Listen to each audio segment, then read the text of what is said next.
At no point did it feel like he was able to take over the game. And the picks don't allow him. We need to see something different from GENG if we do want to go to a silver scrapes. And let me tell you, after so many series, it ends in 3-0s, in 3-1s. How cool would it be if this one goes the distance?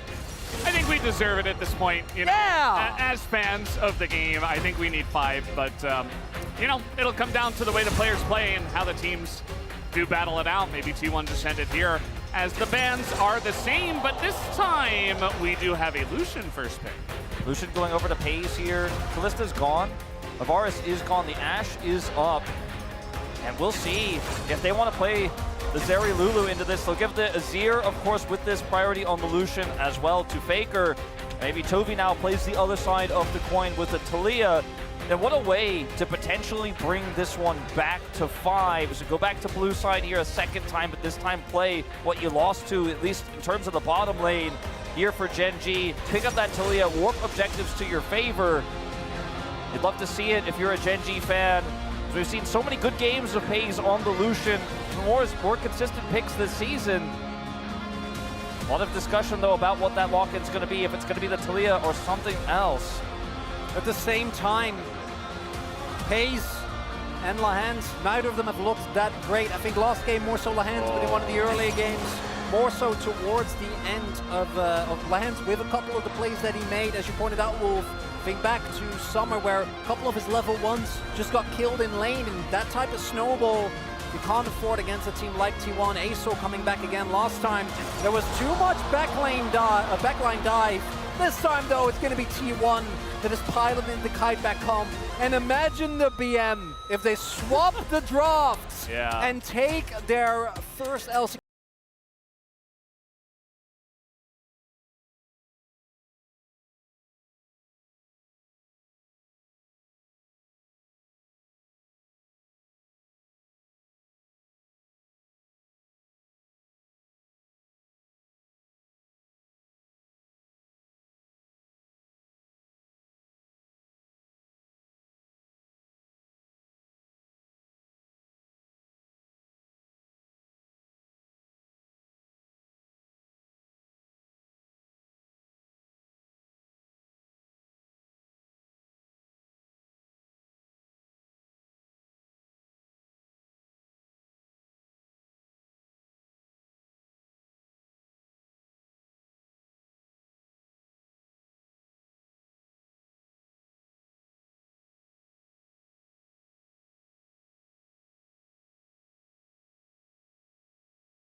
Power. I also think with the Lulu, it isn't as good of an ASO angle as it was. So Chovy needs the rest of his team to step up. And this is a bit of a monkey's ball situation because I wanted Canyon on the carry. I don't know if Kha'Zix really is the way to go. That said though, last time I remember Canyon pulling something out like this. It was the Kane back in Worlds 2022. He lost that game. But man, did he have an individual carry performance, and he's got to step up if we want to go to Silver Scrapes. I wouldn't mind to see at least in this position either, but he goes for the Kha'Zix, and they want to put the pressure onto Guma in this draft, put the pressure onto Faker. There's a lot of burst damage, and obviously later on, the immunes will be somewhat of a problem for Chovy, but he's got a lot of consistent damage output later on. I think making sure that it's not just Chovy And Pays is relevant. He has the mid-game that this Lucian needs to succeed, the mid-game that Guma had. And the late in game nowadays yeah, as well. Late game quite strong too, but we need 2 threats here, not just one. And the Kazakhs might shore some of that up, but the fact that he's so squishy could be a liability. Well, here we go, guys. It's an interesting draft for game number 4. Let's hop onto the Rift. GENG 하나 둘 셋. 출간사의 학교가 오신 것을 환영합니다. 교환 하나 둘 셋.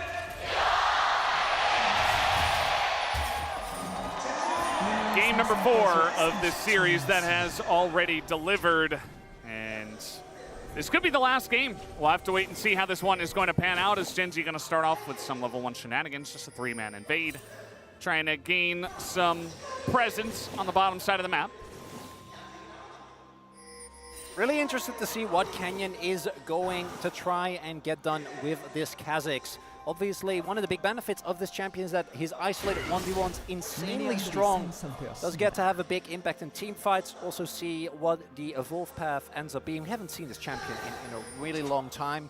I know Peanut pulled it out many a time, and it really felt like he would always kind of lose, but then they'd win the game with his mid to late game impact. First strike definitely also going for that consistent burst later in the game.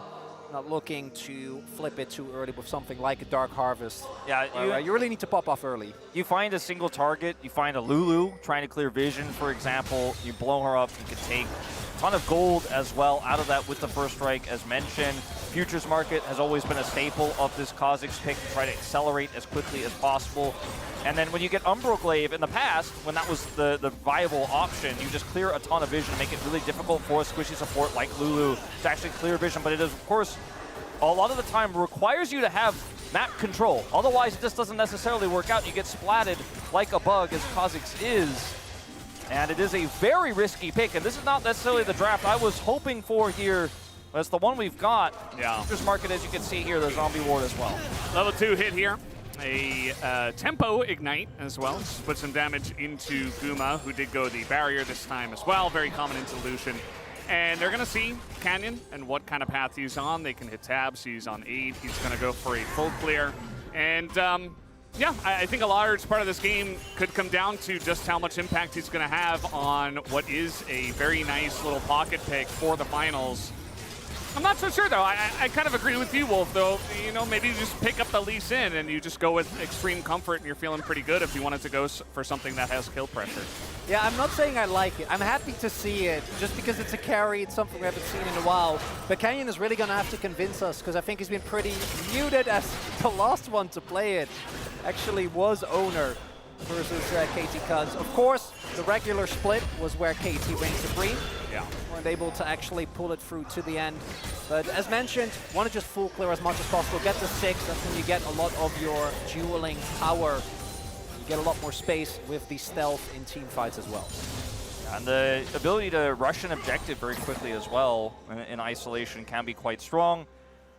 And, you know, we'll see how much agency he ends up getting in this game and how many times he can actually catch those solo targets, as he is pinged instantly here and won't be able to do a whole lot. Yeah, this is playoffs win streak for Owner.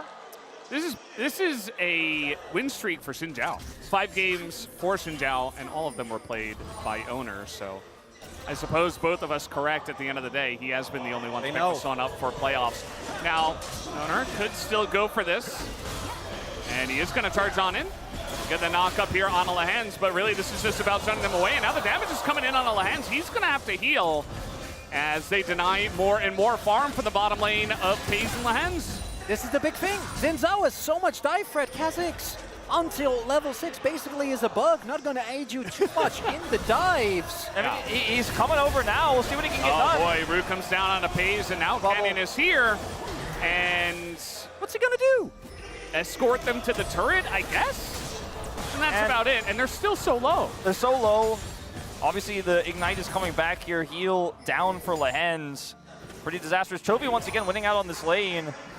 And maybe once again he'll be able to, if we get some mid-game skirmishes that go his way, try to 1v9. But the top side play allows for that bottom gank to come through from Owner. And yeah, he doesn't get the kills, but he denies so much farm from the Lucian. It's a Lucian now 12 CS down against Nephelios. The topside gank is no value whatsoever into Zeus, and he just shows up to bail them out, but there's nothing else.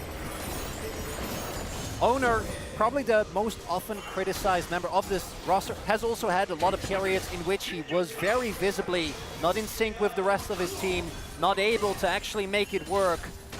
Man, this playoffs, and obviously Lost Worlds as well, really been a big moment for the guys. Faker just casually uses the best ability in the game. Walk. Yeah, just walk in a straight line away walk from it the off. skill shot. If he gets hit by that, though, he is very likely dead. That is Flash. He'll be fine. Well, if he gets hit by it without flashing. I respect Chovy tossing that out there, try to get some additional advantages, shoves the wave in, but Oh boy. comes Level up empty. 3. Yeah, Lahens is and Lahens is mid.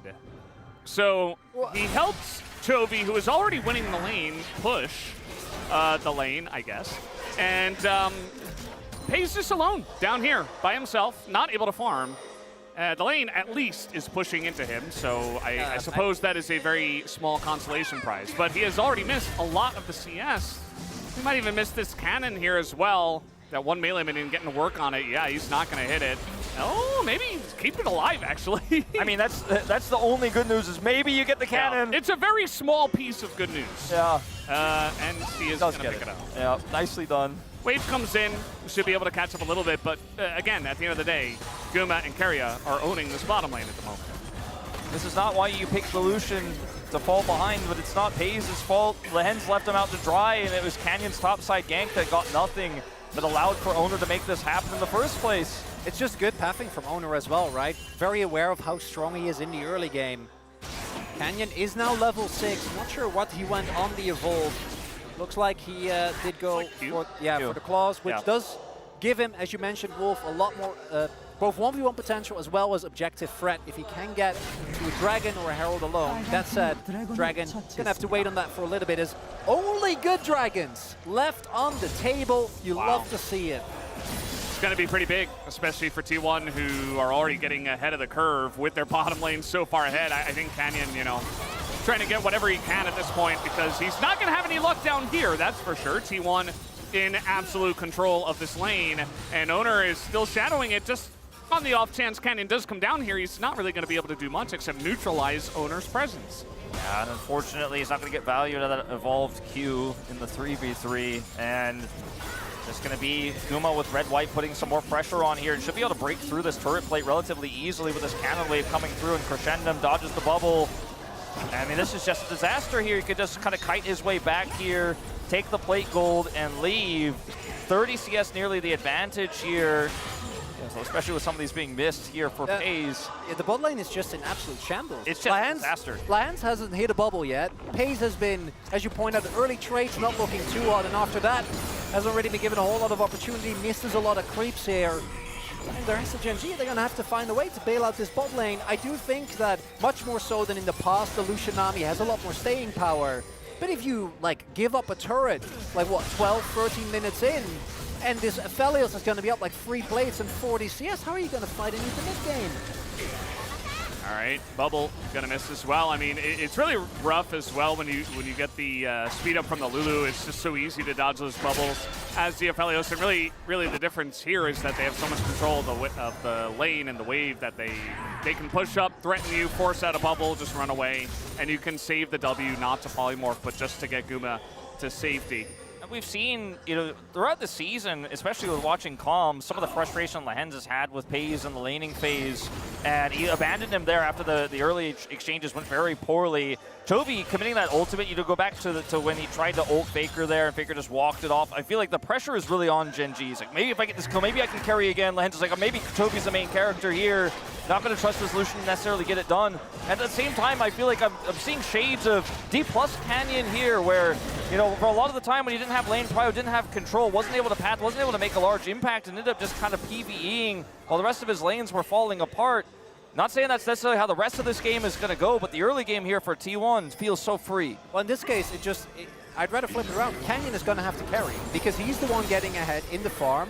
He's the one picking the carry for himself, and that is all fine and dandy, but partially this has been due to Pace and Lahens, but partially it has been due to Owner and his early pathing and the fact that he has been making an impact. So if Canyon isn't able to make his presence known, we get to these fights on this Kazakhs, it's going to be a disaster. Actually swapping away from this 2v2, so now Keen, who I guess is happy he's not laning into Gwen, that's something, but laning into a Fed Ophelio is not going to feel a whole lot better. Yeah, he's down here. Now Keen is going to be able to stay alive, especially because Keria does take 2 turret hits, but at the same time, it's Aphelios against a turret. We've all seen this before, and he's getting to work pretty heavily on those turret plays. Just now trying to get on top of Zeus here. He has the needles. Looking to take out Lahens nearly, and it's going to survive. And now here's Faker up on the top side of the map as well. Going to keep him safe and maybe even look for a play as Pace has to flash away from that one. Some pretty low health bars. Here comes Chovy, though, looking to turn this one onto Zeus, who's just barely out of range of the culling, and will survive for now. But the ultimate will come down from the Aurelion Soul, trying to turn it on to Pace. They will get that kill, but Chovy as well does pick up one. It is a 2 for 2 in the die. I mean, Faker almost picks up a triple, and I mean, this is playing T1's game.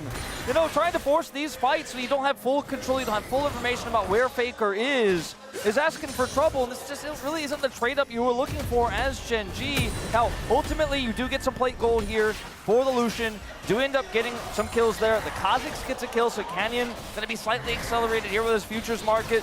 Maybe he can make an impact here in some upcoming skirmishes, but... Canyon? I gotta peace out, buddy. I don't know about that last one. This one should be fine, but his running away. Owner could have definitely applied some pressure there. It's messy. Wolf, so many skill shots not hitting there. Lahens on the Dings bubble. Pace is calling, going into the nether. And if you make this play, you need to hit. Like Lahens, he flashes into the W. Zeus is still able to sidestep. Faker's timing here is great, and then they're able to extend the play, get the resets back. Pace finds the flash, and then Chovy ends up making his way over. But then here as well, the calling, as mentioned, not going in. And they don't have anyone that can reliably tank this. They don't have a lot of CC. So as a result, Faker ends up being the one that actually, I think, got the first blood before they got the 2 kills. And Chovy doesn't even pick up the gold. Does go to Canyon, Umbral now done, and he has a kill. But is that alone going to be enough to turn the tides and bring us to game 5? It's red-white right there.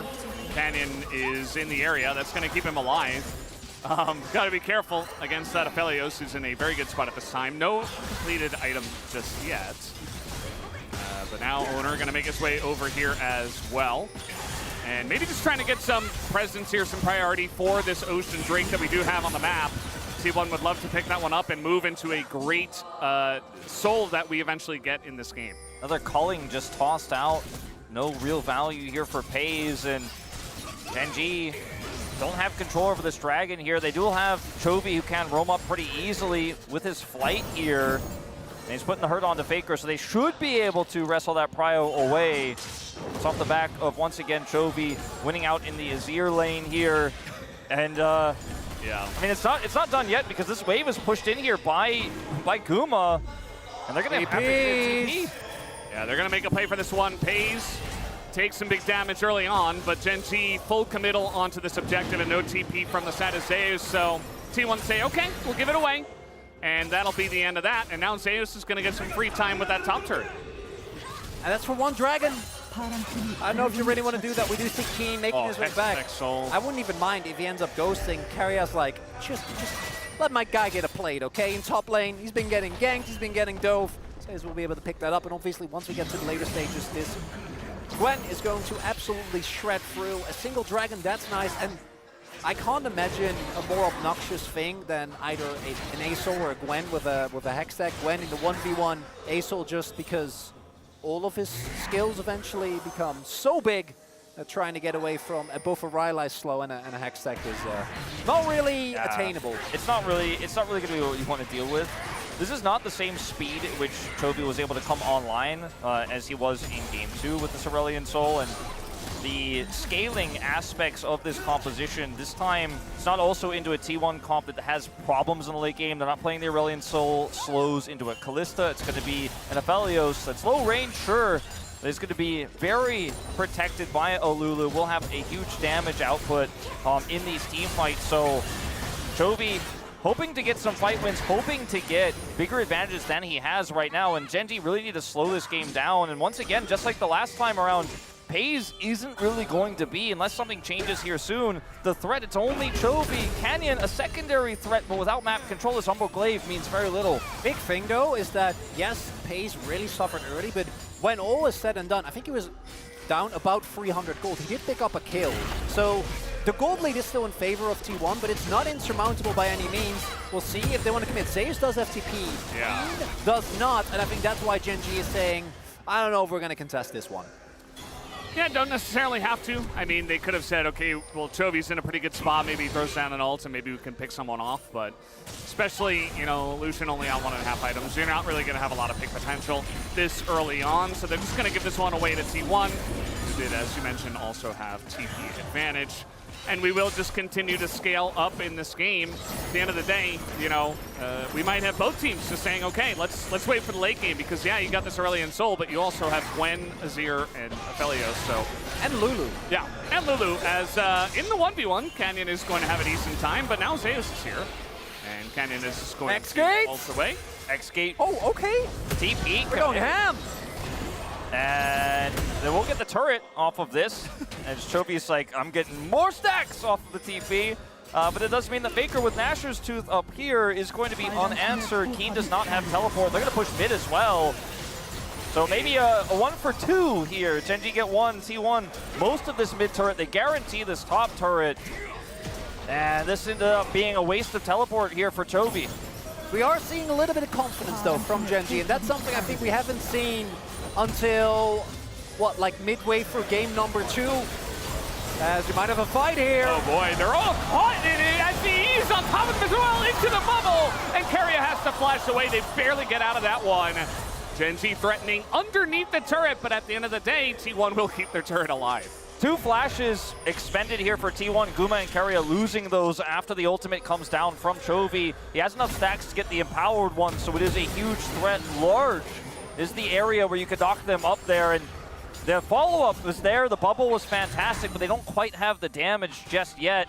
And it comes at a timing to where if this was as Dragon was spawning, you'd feel really good about pushing them away, but you get neither the turret nor an objective from this play. So once again, Chovy looking for a big angle here, but now doesn't have his empowered ultimate for the next Dragon fight. Canyon about to hit level 11. Incredible power spike for the Kazakhs as he gets his second evolve. It's going to be all about the fights. We already saw in the last game, FaZe not able to carry. Guma is in a much better position than he was. There is no Zac, but there is an Asol, which still is going to make playing out the mid to late game a bit of a nightmare. Herald is available here. Chovy doesn't have his Leandri's done just yet, and with the turret gone, he needs to really be respectful to not get caught inside. FaZe now finally getting his second item online, of course. Having some discount on those items rather than being relatively cheaper ends up working out, as we do see mid lane turret going down after the earlier pressure from T1. Could have drive this one away and try to get some more value here towards the top side potentially, but we'll bump into a wall. We'll let slide. Now, the flashes are down here from Guma and Keria, and I think if you had a Nautilus in this composition or a little bit more engage-focused jungler, that could be relatively powerful. You still have the Kazakhs here. Well, I imagine probably evolved his ultimate. Yeah, he did. Oh, W, I think. W. Oh, actually, it is the W. Yeah, okay, yeah. W second. So he's got a lot of burst damage here on top of Guma if he can get towards him, but it's going to be so difficult with Wild Growth to actually burst Guma down. Faker obviously has this arm guard for this fight, and I don't know if those 2 flashes being down necessarily matters here for T1. Chovy does not have his Leandri's just yet. That's big. There is Eclipse though for Canyon, so his burst in these fights can be insane. Keen has TP, and T1, it looks like they're just going to go for the cross map. That is a decision you can make, and I think they should get some damage done to this turret, but at the end of the day, Akeen is going to get up to the top side and deny that turret from going down. They also pick up the first Hextech Drake of the game.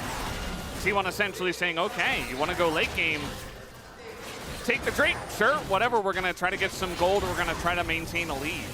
Chovy and FaZe fighting for farm in the mid lane. Chovy's going to get a majority of those, obviously, with the execute from the Singularity, but he gets value out of those stacks, and we'll be able to potentially grab some in the side here as well. As if T1 gives that Dragon up, they give more time to the Aurelion Soul, give more time for him to sit back and farm. And while it is good for... Basically just a, you know... Boom, boom damage, Valdez! Hands off my mid lane! Yeah, don't come near my turret, it's mine. Don't touch it. There's no objective. Outside the Baron, I don't think GENG are going to try and look for a two-man Baron. Although, to be honest, you know, with Kha'Zix and if Chovy has his Leandries, GENG maybe could opt into it. Canyon is very fed. We'll see if he tries to go for a 1-for-1 on owner here. No, he just takes his objective. Yeah, he'll get the objective. Going. They do with Keen. Oh, Oh, yeah, look at Owner. He's in a lot of trouble. He can't get away from the Kha'Zix.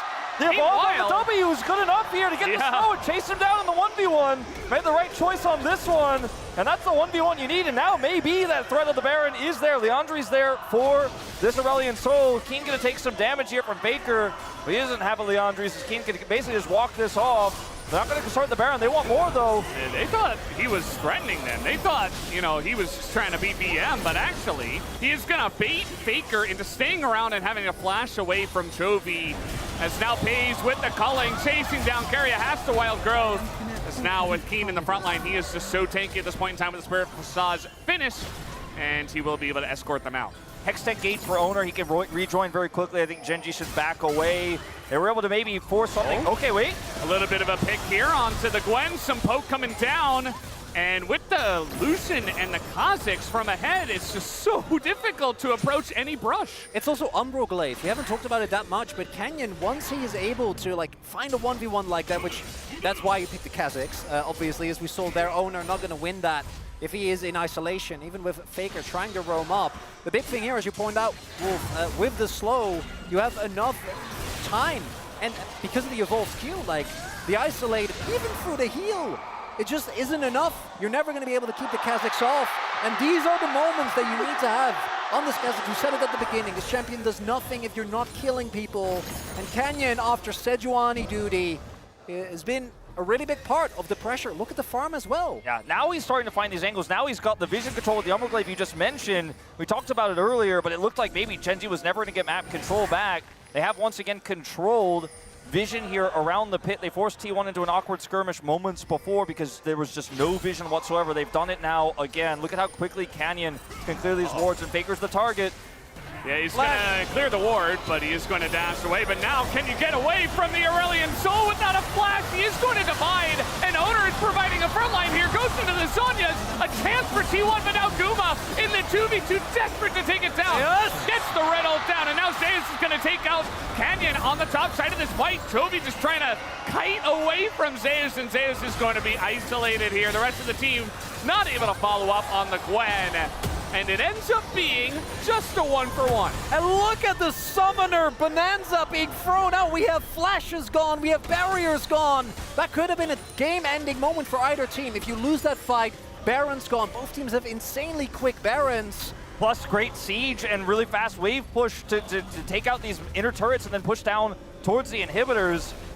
As this is such a tense moment here, Canyon decides he wants to go in on this. Faker escapes, and they commit everything. The Hens drops down the ultimate here, and Faker lives long enough with the Emperor's Divide that Owner is able to help take out Canyon. The follow-up here, very awkward, as Guma's flash is fantastic with the polymorph. If he dies there, this could be a disaster for the side of T1. As with Chovy's slows, we talked about the immortality of the Gwen, but the slows really stack up against her. They have the slows from the Kha'Zix W as well, looking at these team fights and how they go. As this Aurelion Sol is now starting to become a huge threat, can be very difficult to play out. Ghostin! He's getting ghosted at right now. Guma, he doesn't have flash, and he's just dead under the mid-inner turret. They just ran right at him. There wasn't anything he could do. Keen walked at him, man. What are you gonna do? With all the speed in the world, GENG looking to set up for Hextech Soul Point. Hextech Soul with an A-Soul, by the way. And there's vision on the Baron, and there's no way without Guma that T1 could ever make a play for it. Baker gets the turret bottom side, he has TP, but they just cannot contest this Dragon. And Canyon with the evolved Q could just rush this one down as we talked about before. And look at this, grouping now around the Baron to make sure there's no play for T1. They're not even going to be able to fight for vision here easily. Chovy's going to be able to grab these. He has TP as well, and GENG have full control. Going in onto Cassante, and Keen went in as well. He's like, okay, you want to fight? Let's fight. Didn't really show a lot of apprehension there. And now Chovy able to join on up from the bottom lane as he is getting quite fed. I also think GENG is having some flashbacks to every time they didn't get their eyes on the Baron. And T1 snuck one away. Oh boy, Guma again in the mid lane. This time he will get away as it was just the culling. But now an ultimate to be shot down here from the side of Chovy. Really trying to take out that Aphelios.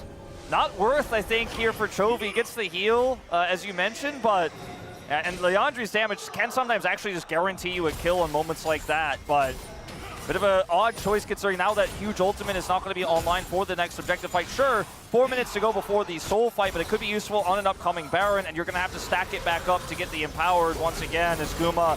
He gets walked on here. Doesn't get to do a whole lot, more than enough damage available. Once the slow comes in, there is so much CC available for GENG. The big thing though is that yes, GENG, they're setting up for soul point. They have decent map control. Canyon is quite fed, but T1, we've seen how tenacious they were in game number 1, and I think they're going to try and do it here again. As you already mentioned, Veldes, their scaling is still exceptional. The only thing is that they don't really have a front line. They have 2 characters with the Gwen and the Xin Zhao that are much beefier than they appear.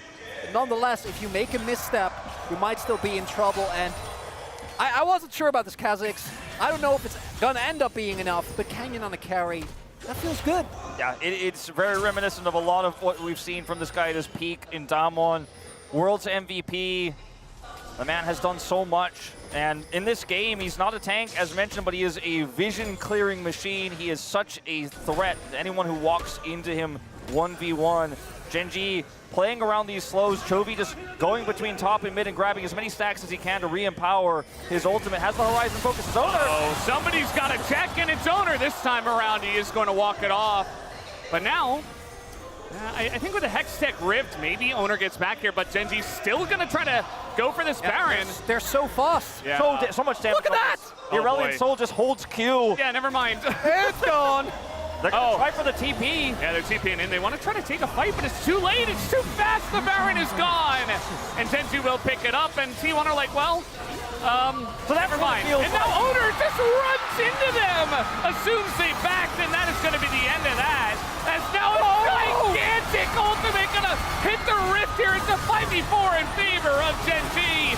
And quickly going their way as it's 5v3. Baker gets slowed up, goes for a bit of a split, but there's no follow-up. Guma can't do it alone. They take him out, and clean ace to take this fight and maybe just the game.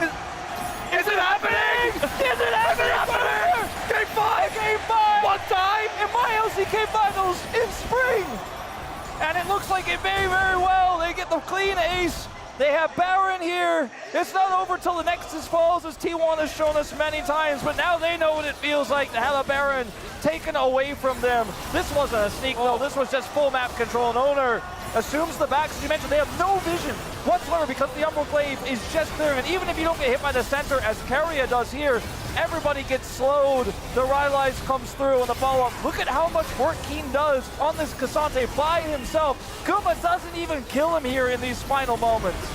Crucially, Canyon starts it off from stealth, no time to react for owner, and then it's these isolated 1v1s, 2v2s. Oh no. Where you just don't get to do a whole lot. Kha'Zix gets to pick up target after target. Went for Cleaver, which not only makes him more beefy, but also reduces the already low level of tankiness on T1, allowing Pace to do more damage. The movement speed big as well.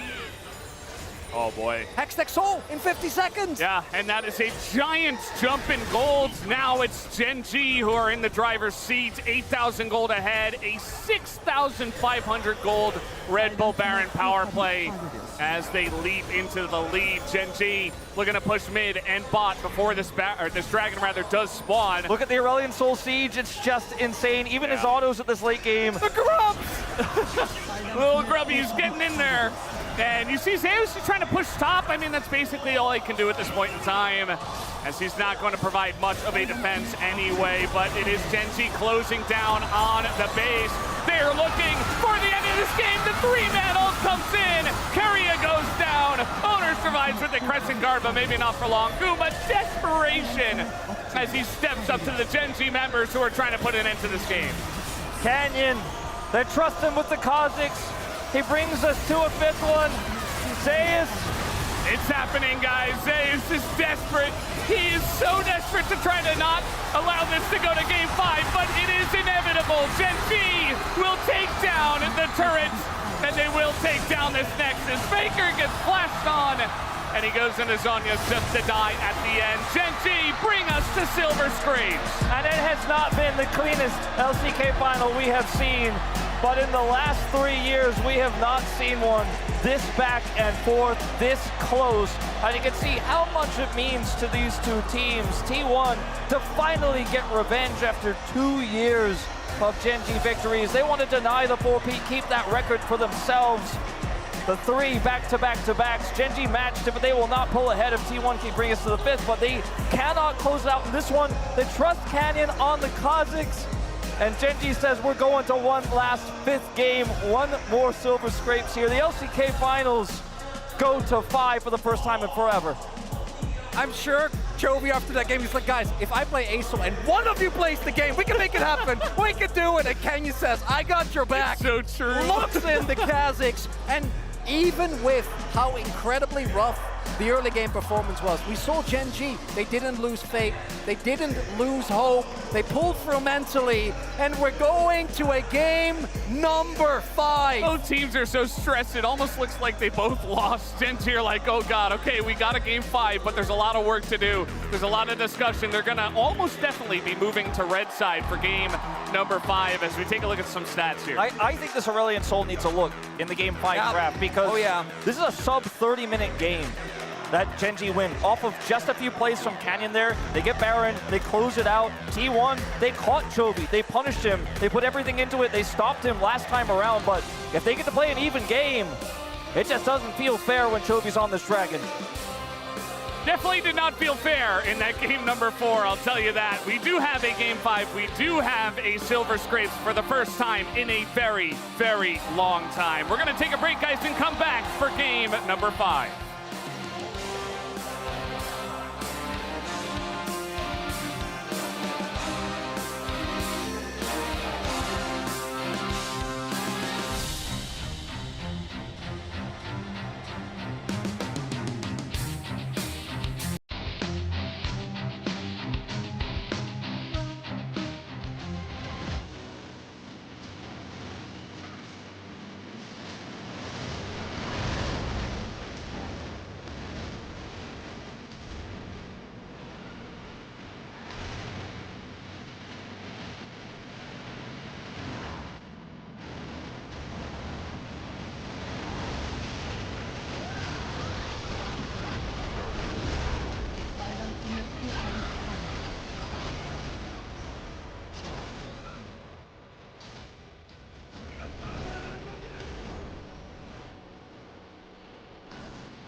이거 깨면서 나와도 되지 않나? 이거 A W 볼게. 이거 한번 날려봄. 빨리 버프 좀. 버프 안 되고. 자, 룰루루루루. 그래 나서. 일단 앞에 공간 앞에. 사우치자. 천천히. 구엔 이제 집 왔어. 야, 구엔 더블 빼고 하자. 구엔 더블 빼고. 나 버프 있어서 하나. 이거 구엔 더블 빠지면 얘 뭐 없어? 확인. 빼줘야 돼 누가. 구엔 더블 빼고. 아, 버프 줘. 버프 없어. 빼. 야, 앞에. 나 앞에 볼게. 앞에. 넥서스